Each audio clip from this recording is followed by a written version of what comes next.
With this dream and its interpretation, we find all the powerful empires of the world from Daniel's day to our day and beyond, when Christ will reign on earth during the millennium. What historic empires do prophecy scholars say this image represents?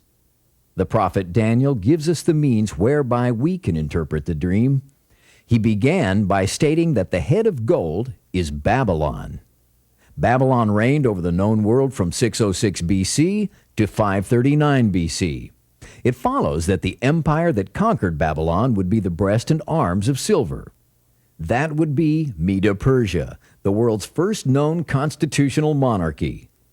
Medo-Persia reigned over the earth from 539 BC to 335 BC.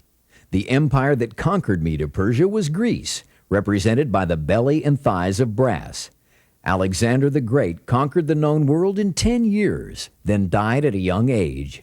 After his death, the Grecian Empire was divided among his 4 generals. Grecian language and culture reigned over the known world from 335 BC to 67 BC. Rome conquered Greece and reigned over the earth from 27 BC to 395 AD. The iron legs of the image represent the dividing of the Roman Empire, east and west, under Emperor Constantine in the year 312 AD. Feet of iron and clay and their 10 toes represent 10 European kingdoms during Old Rome, as well as a consortium of 10 end-time European nations. The 10 toes are the same as the 10 horns and 10 crowns on the beast in Revelation 13:1. We have seen that the prophet Daniel wrote only of 4 world powers. The apostle John expanded that to 7. In Revelation we read, "And the angel said unto me, Wherefore didst thou marvel? I will tell thee the mystery of the woman, and of the beast that carrieth her, which hath the 7 heads and 10 horns. And here is the mind which hath wisdom. The 7 heads are 7 mountains, on which the woman sitteth." Most students of history know that Rome was built on 7 literal hills. Fewer know that Moscow was likewise built on 7 literal hills, and only a handful are aware that London, England, sits on 7 figurative mountains today. Are the 7 mountains in verse 9 literal or figurative? Dr. English explains that the word mountain in Scripture often speaks of political and governmental powers and kingdoms. And that's the case in verse 10. For we read, "And there are 7 kings, obviously reigning over 7 literal kingdoms called mountains. 5 are fallen," past tense. Yet in verse 9, "The woman sitteth," present tense, "on 7 mountains." Here we have what is referred to as a twofold prophecy, meaning 7 empires in the past on which the whore of Babylon sat, and 7 empires in power during the end days, which are controlled by the same whore of Babylon. The historic 7 and the contemporary 7 both have had and will have a profound effect on Israel. The contemporary 7 are controlled by the Trilateral Commission, founded in 1973 at the behest of English Freemasonry, which is headquartered in London, England. The 7-nation Trilateral Commission are England, United States, Canada, France, Italy, Germany, and Japan. These 7 nations are economically and industrially the most powerful on earth. The word trilateral refers to the 3 continents of the Americas, Europe, and Asia. Under the watchful eye of the serpent, these 7 nations control the economy of the whole earth, while they work politically toward unifying the world under the banner of the United Nations. These industrial nations are referred to as Group of 7 or simply G7 when mentioned in news stories. Now let's read again these scriptures, and this time relate them to 7 historic world powers. And here is the mind which hath wisdom. The 7 heads are 7 mountains on which the woman sitteth, present tense. And there are 7 kings, 5 are fallen, and 1 is, and the other is not yet come. And when he cometh, he must continue a short space. And the beast that was and is not, even he is the 8th, and is of the 7, and goeth into perdition. Following are the 7 historic world powers that have had a singular yet profound effect on Israel. We believe the 8th has been on the rise since World War II. First is Egypt, The Exodus, about 1400 BC. Second, Assyria, scattered 10 northern tribes beginning in 721 BC. With Babylon, we pick up the prophecy of Daniel. Babylon took Judah and Benjamin captive in 606 BC. Persia returned a remnant to Jerusalem in 536 BC. Greek culture and language was spread over the known world beginning in 335 BC, which prepared the Jews for the first coming of the Messiah. Rome began scattering the Jews among the Gentile nations in 70 AD.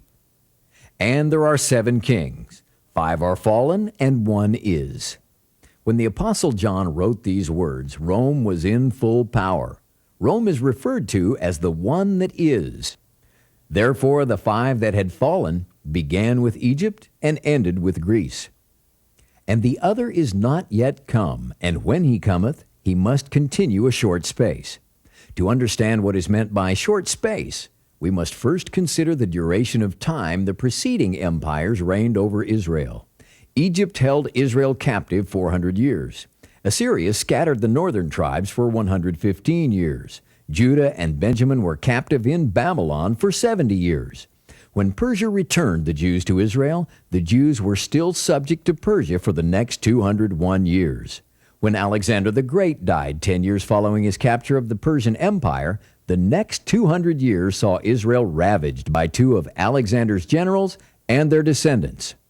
Rome reigned over Israel 100 years before destroying Jerusalem and the temple in 70 AD. The 7th kingdom that followed Rome must continue a short space.